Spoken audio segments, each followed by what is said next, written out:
Alright, so I'm gonna make the second video, well, not second video, but this video on how I charge my Heli-Max batteries.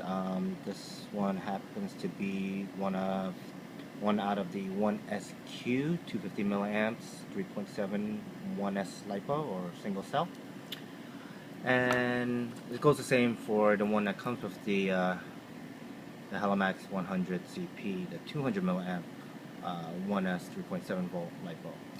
Now, these, I don't even know why Heli-Max bothers to produce these anymore.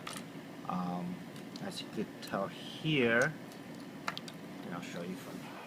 This is my old original landing skid, and you can actually, it's hard to see, but it's narrower. The battery box is narrower. It's meant for only these 200 milliamps to fit, so you can see that it fits perfectly there. I cut these down so I could use a Velcro strap with the 250s, but and you can see that the 250s, they don't fit. Yeah, it's too wide. But the new landing skids that they make for the 100 CP is wider. It's actually, you can see right here, it kind of steps out here. You see that little bevel steps out to fit the 250 milliamp battery. Any case, this charging video that I'm just doing a quick review on, or a quick how-to, is doesn't matter. This is a charger that came with the 1SQ. It's a USB LiPo charger, and does a 5 volt DC input, USB 5 volt, basic charger 3.7 LiPo battery. So so how do I charge this when I'm at the field, at the park? How do I get these, I don't know, 10, 11 batteries charging while I'm, flying around? I wanna continue flying. These last 3 to 4 minutes, depending on how hard you ride your, how high you have your throttle, and how throttle happy you are. Especially if you're doing inverted, it's like 3.5 minutes before they go down to about 3.8, where you should stop. Shouldn't let these things go down any more than 3.7. I've actually had batteries fail on me because I didn't have a timer on my Heli-Max TX610, the one that came ready to fly with my 100 CP. And what ended up happening was it puffed up and it was a goner. So I had to properly dispose. No, I did properly dispose of it, but you have to properly dispose of the battery, which is a pain in the ass. But there's a Best Buy that I go to, and they have a battery drop off, so I just usually just drop it there. Alright, so I have a remote charging station that I've kind of built. It's all with hobbyking stuff, so I would recommend you getting this stuff if you like to charge these batteries with the Heli-Max single cell LiPo charger, USB charger. So what I have here is a Turnigy. Doesn't really matter. It has to be a 2 cell, 7.4 volt. Doesn't matter really the milliamps. I go with the 5.6 because at the time when I bought it, it was cheap, and it was a hard case that I could use in my Slash 4x4 and my TT01 drift car. But what I'm going to show you here is how I charge it, and basically I plug everything in, including the balance lead. I usually hook it up to a power analyzer that I bought from hobbyking. It was like 20 bucks. Great thing to have. It does balancing. It checks. I plug it in and leave it plugged in when I charge, so I know exactly what my LiPo cell main battery pack is at, so I don't blow this thing up. This will probably cause a really big fire and burn your house down if you don't do it. These little things, they'll puff up smoke. Yeah, they'll probably light up, but as long as you're all using LiPo safe bags, especially with these low batteries, I wouldn't even really be overly concerned. So what I'm gonna do is I'll show you real quick. I'm gonna plug this in. Sorry, I'm using an iPhone again, and I only have one hand because I don't have a stand for this or a way to view this. But in any case,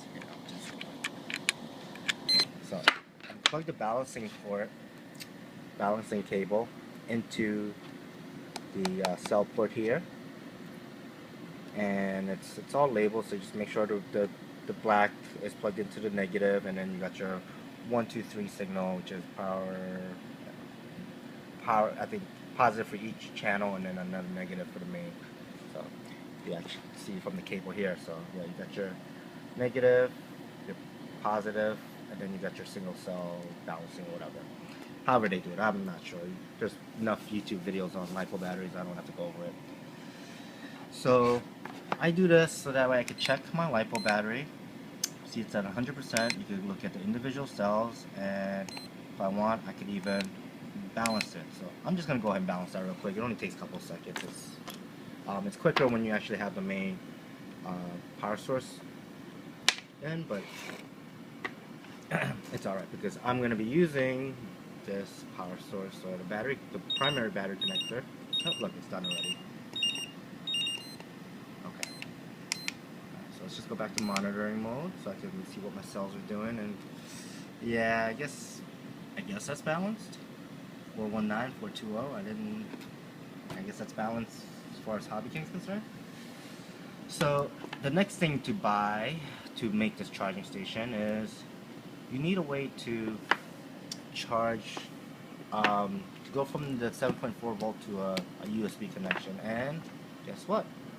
hobbyking makes that. So this is a 7.4 2S lipo hobbyking, made in Korea. Yay, Korea. Little charger adapter. So what it comes with is basically just this piece. This XT60 connector has the male side, I guess. The female side I actually got from my power analyzer. This both came with XT60s on each end, male and female. I just ended up snipping it and heat shrinking this so it doesn't ground out or short out. So what I do is then you take this, you plug this into here. Okay, now I like to use Dean's connectors. I heard the XT60s are very good and solid, easy, solderable connectors. These are a little pain in the ass because they're really tight, and you see like the wire's so thick I have to go on the outside, and it's not the best. You can actually see exposed wire, which is not the best soldering method, but it hasn't failed me yet. So what I do now is, now that I have a USB port, so this could be used for your cell phone, if you're charging your GoPro on the field because your battery died and you're recording video, all of that fun stuff. So you plug this sucker in, and boom, plug a battery in. Now, look at this. This is difficult. I need to give my GoPro an external mount, and then I can just have that. So actually, it looks like it's charging, but there you go.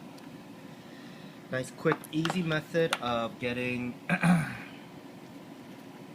nice remote, like on the field power station without having to carry your, hooking up your regular charger, lipo charger to the car, and using a USB port off the lipo charger. Excuse me.